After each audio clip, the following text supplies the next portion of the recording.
Ambedkar digital recording studio Chandauli हाट।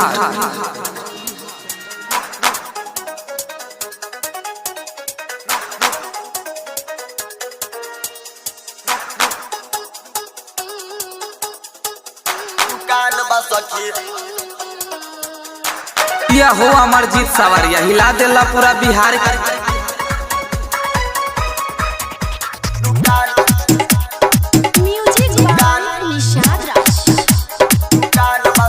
मोरा सैया के चोली के दुकान बा सखी, मोरा सैया के चोली के दुकान बा सखी, मोरा सैया के चोली के दुकान बा सखी। एक दर्जन पर कई नाम बा सखी, 101 रुपया एक दाम बा सखी। 101 रुपया एक दाम बा सखी, 101 रुपया एक दाम बा सखी। पूरा गली में कैले इनाम बा सखी। मोरा सैया के चोली के दुकान बा सखी, मोरा सैया के चोली के दुकान बा सखी।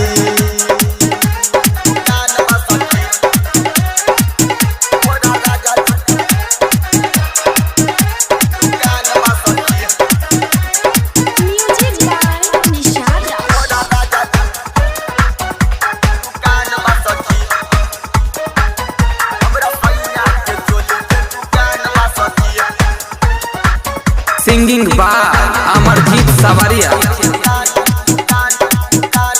सीना के साज देखे बिना देवेला बताई, अपन बात से सुनय सखी लेवेला पटाई। भाभी भाभी कहे बन सबसे ही छोटा, कहेला कि पहन के देख रही दुनू गोटा। सारा मिलत खुशी नहीं गमदी।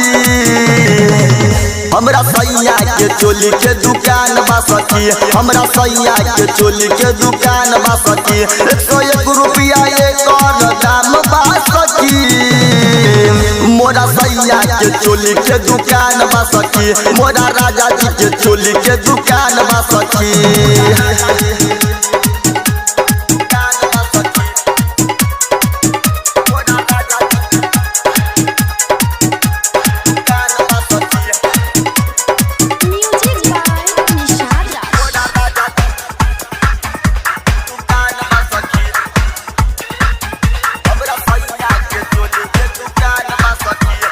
सिंगिंग बाय अमरजीत सवारिया।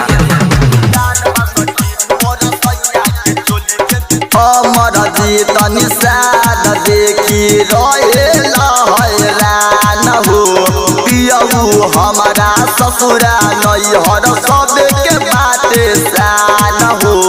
राइटर जीत चोली बेचेला कटन के, लागे एमे हुक नहीं कमे बा बटन के। नापा दुगना बा एमे न कम बा सखी।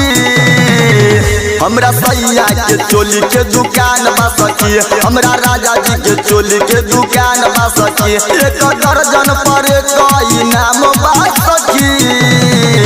मोरा सैया के चोली के दुकान बा सखी, हमरा राजा जी के चोली के दुकान बा सखी। एक दर्जन पर कई नाम बा सखी।